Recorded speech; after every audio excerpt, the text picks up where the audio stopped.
Mga kapatid, magandang gabi po sa inyong lahat. Ito pong muli, Otto Ranz, makikipagkwentuhan po sa inyo. Pero this time, huwag nyo pong ma-misinterpret na itong mga sasabihin ko dito ay kinokontra ko po yung mga previous vlogs ko tungkol sa electric vehicle, tungkol sa climate change, tungkol sa Evidalo. Kasi marami na po tayong mga vlogs na yan po yung tinatakel natin. Hindi pa rin po ako nawawala doon sa posisyon na yon, na ang gusto ko po, ang kagustuhan ko ay gumanda ang ating environment, na mabawasan yung lason na nalalanghap natin at humaba ang buhay ng bawat isa. Ngayon mga kapatid, itong mga nakaraang araw, ako po ay bumabiyahe. Marami akong inaasikaso. At habang ako ay bumabiyahe, nakita ko po ang langsangan natin. Punong-puno ng sasakyan. Napakarami. Iba't ibang klase ng sasakyan. Merong nagbubuga ng usok, merong hindi naman. Marami din yung mga bago.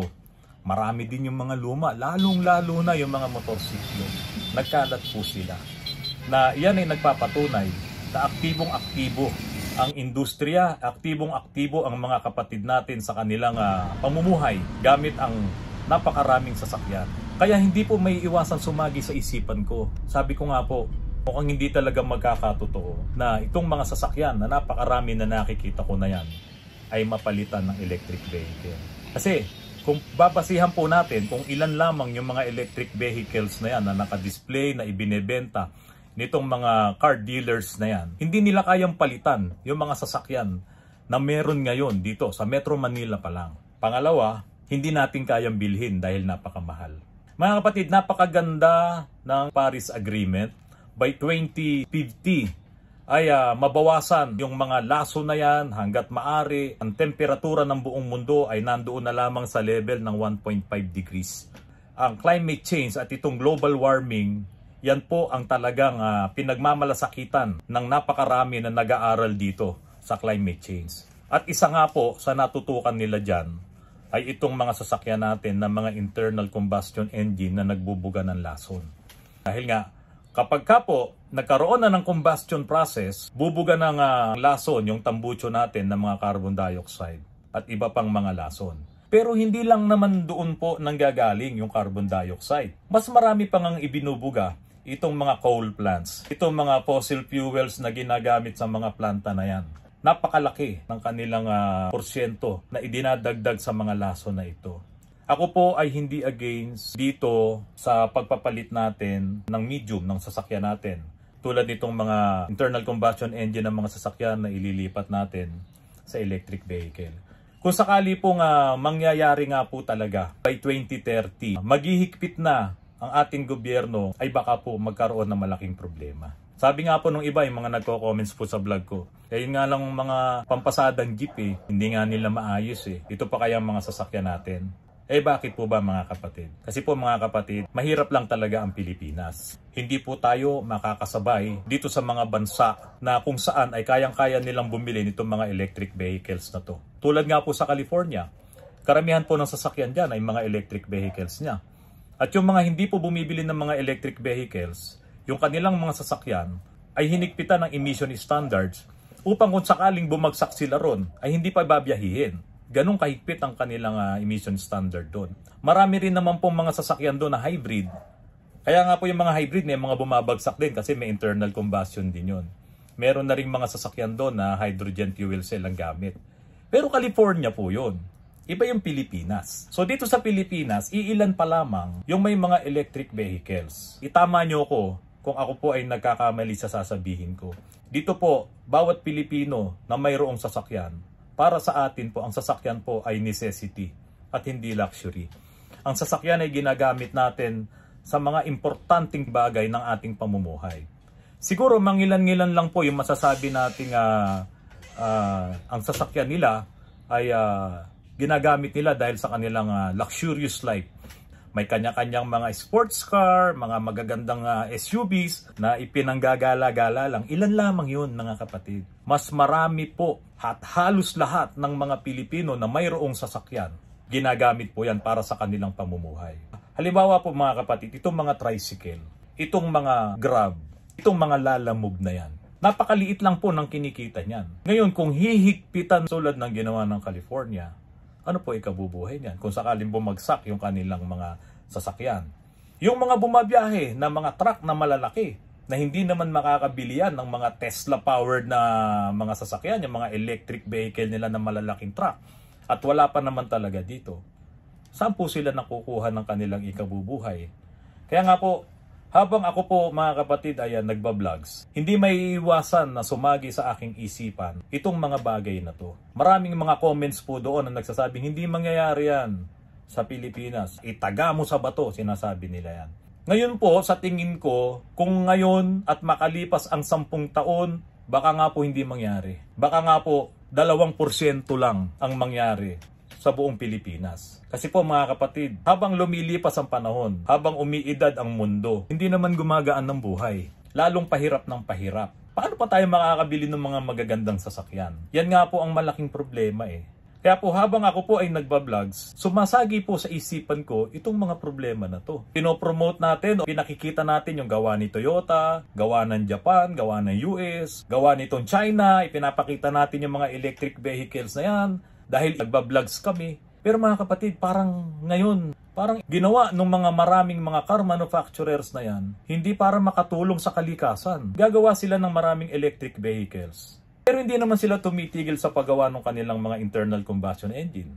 Bawat paggawa nila ng mga electric vehicles na yan, lahat sila, sinusunog nila, tinutunaw nila yung mga bakal, yung mga plastic, pinoproseso nila yan, nag-i-emit din po sila ng napakaraming greenhouse gas emission na yan. Pero gumagawa pa rin sila ng mga internal combustion engine. Yung bawat condominium na nakikita nyo, yung bawat bahay na tinatayo, yung bawat infrastructures na ginagawa na yan, nangangailangan ng bakal, nangangailangan ng semento yan.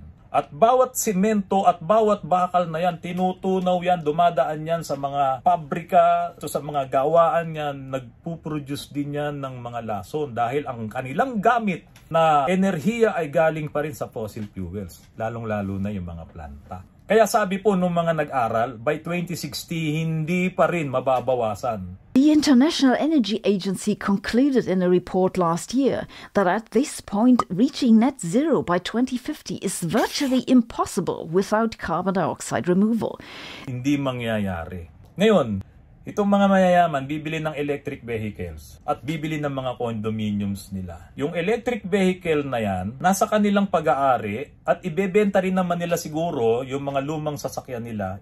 Bibilin pa rin ng kayang bumili. Gagamitin pa rin nila yon. Hindi rin mahihinto, di po ba? Dumagdag lang. Dumagdag lang din sa trapiko. So yun ang mangyayari. Sana, kung halimbawa, bumili ka ng electric vehicle, hindi mo nagagamitin yung luma mo. Hindi po eh. Sasaluhin pa rin yan ng mga kayang bilhin yan. Ngayon, ito naman kapatid natin na kayang bumili nitong maliliit na electric vehicle na worth 700,000, bibili sila. Yung kotse nila, hindi rin nila ipamimigay o ibebenta. Kasi hindi pa nila halos pinagtitiwalaan tong electric vehicle na to. Gagamit-gamitin pa rin nila yun. So kung ibebenta man nila yon, gagamitin pa rin itong mga makakabili. So walang mahihinto, walang mababawas, lahat dumadagdag. Hindi ko sinasabing mali ang electric vehicle. Hindi ko rin sinasabing hindi maganda yung plano ng Paris Agreement na dapat by 2050 wala ng mga internal combustion engine na tatakbo. Pero alam niyo po ba ang China? Sila po ang may pinakamataas na napoproduce na carbon dioxide emission. Pati ang India. Ang problema po, ang China at India, pag pinagsama mo yung populasyon nila, halos 1/3 ng population ng buong mundo, sila na yung dalawa na yon. At sila pong dalawa ang nagbibigay at nagdudulot ng isa sa pinakamataas na carbon dioxide emission. Sinundan po yan ng US, Europe, at iba pang mga bansa. Ang Pilipinas, pang 12. Sila nangako sila na pabababain nila yan. Pero, hindi po halos mangyari. Kasi nga po, umuunlad pa rin sila, nagpuproduce pa rin sila nitong mga sasakyan na to at marami pang iba. Yung industriya nila ay buhay na buhay at ginagamit pa rin nila. Itong mga planta ng mga coal power plant, itong mga fossil fuels ang ginagamit ng mga planta, yun pa rin ang kanilang medium, yun pa rin ang kanilang mga ginagamit. So parang napaka-imposible po talaga na by 2050 ay mangyayari po itong sinasabi nila. Pero merong mga ilang pamamaraan na sana ay dapat gawin na makakatulong po talaga sa pag-trap, sa pag-alis ng mga carbon dioxide. At iyan po ay pinag-aaralan at yan po ay ginagawa na rin ng marami. Tulad po yung tinatawag na carbon removal. Yung carbon removal sa pamamagitan ng direct air capturing. Important bit is that it's the first step in a scale-up process. So what's next? Well, you can actually see it here right next door. This is the construction of Mammoth, which is the next Orca type plant in the scale-up process. And this will capture 36,000 tons of CO2 per year. Almost 9 times as much. Yes. But right now, the problem is 40 billion tons of CO2 being pumped into the air. Yeah. We need to reduce emissions first and foremost. This is not a magic solution that will remove that problem. So what we need to do is like 90% reduce emissions drastically. And then this is 10%. This is for the historic emissions. This is for the unavoidable emissions in the future. So not a magic bullet, but a part of the arsenal that we have to fight climate change. Seawater extraction. Because CO2 is an acid, the ocean has become more acidic. But if we can decrease the acidity of the ocean by lowering CO2 content, the ocean would have more capacity to absorb additional CO2 from the air. That's what Planetary is trying to do by adding an antacid to seawater. Rock weathering. So all this rock is predominantly basalt. That's pretty much what all of Iceland is made of. And basalt rock is really good at capturing carbon dioxide. At biomass. Those very small pieces of biomass get very rapidly heated to about 500 degrees C, and that effectively vaporizes the biomass. And so a really important thing to understand is that the pyrolyzer's energy to drive that heat is coming from the biomass itself. It's not consuming power off grid or something like that. It's aside from a little bit of propane at startup, it has then become self-sustaining on the energy in the biomass. Yung mga biomass plant na ginagamit.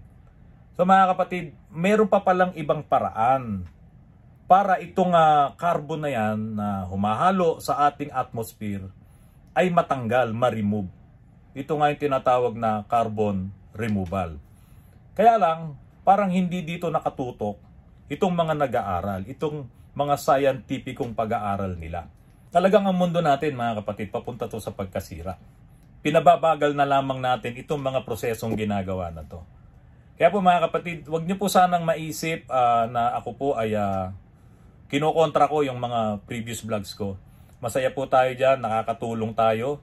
Yung ating pong advocacy na itong mga nagdudulot ng mga lason sa ating hangin, sa ating atmosphere ay talagang mabawasan. Hindi ko po sinasabing ayoko nang mag-vlog ng electric vehicle. Tuloy-tuloy po tayo. Ang binabanggit ko lang po dito, parang hindi po talaga kaya ng Pilipino na maka-adapt dito. Kasi sabi nga po nitong mga nag-aral, kahit by 2050 or 2060, hindi mapapababa yung carbon dioxide emission. So ang kailangan gawin, ang carbon removal. May mga proseso, yun ang dapat gawin. Magtanim tayo ng maraming puno. Kailangan ang green revolution. Kailangan malinis natin ang ating mga kapaligiran. So yung mga coal power plant, yung mga fossil fuels na ginagamit sa mga planta, kailangan mawala yan. Meron pong paraan para sa mga planta, yung tinatawag na biomass. Ang sinasabi ko lang po ngayon ay kung ano po yung nakikita natin. Ang Pilipino, yung sasakyan niya, importante sa kanya, pansundo ng mga anak, panghatid ng mga anak, pampasok sa opisina, pang-uwi, lahat. Ginagamit nila yan, necessity. Tatanggalin mo dahil gusto mong pabili ng electric vehicle, wala namang pambili, anong mangyayari? Diba? At yung mga nagagamit nila sa pang-business, tatanggalin mo, anong kakainin nila pag inalisan mo sila na ikabubuhay? Hindi naman nila kayang bumili ng electric vehicle. Isang malaking problema po yan talaga ng gobyerno natin. Kasi kahit na ano pang sabihin nila, kung wala kang pera, hindi ka makaka-adapt dito sa kanilang mga isinusulong na mga batas. Kaya po mga kapatid, si Otto Ranz nandito lang. Kung kinakailangan na pagdating ng panahon na hihigpit na yung mga emission na yan, nandito po kami. Pag-aralan natin kung paano tayo makakapasa.